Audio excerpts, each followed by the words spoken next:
আসসালামু আলাইকুম। চলছে আমাদের শেড ক্লিন কাজ। শেড আমরা ক্লিন করতেছি, তাহলে মুরগি কি করলাম, মুরগি কি করছি, কোথায় রাখছি তা দেব আমাদের ইউটিউব চ্যানেল লং ভিডিওতে। ওই লং ভিডিও দেখতে হলে আমাদের ইউটিউব চ্যানেল সাবস্ক্রাইব করে পাশে থাকবেন।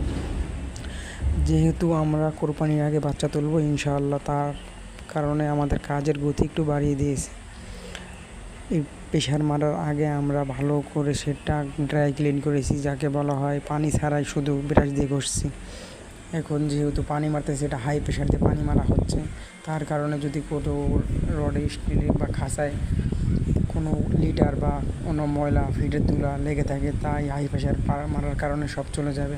এই মেশিনটার এত স্পিড বলার বারে যদি আপনি না ধরেন তা। আসসালামু আলাইকুম। চলছে আমাদের শেড ক্লিন কাজ।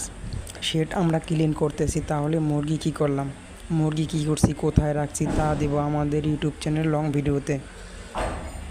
ওই লং ভিডিও দেখতে হলে আমাদের ইউটিউব চ্যানেল সাবস্ক্রাইব করে পাশে থাকবেন।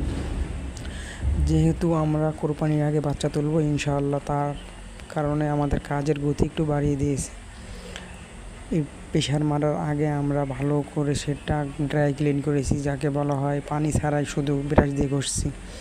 এখন যেহেতু পানি মারতেছে, এটা হাই প্রেশার দিয়ে পানি মারা হচ্ছে, তার কারণে যদি কোনো রডে, স্টিলে বা খাঁচায় কোনো লিটার বা কোনো ময়লা ফিডের তুলা লেগে থাকে, তাই হাই প্রেশার মারার কারণে সব চলে যাবে।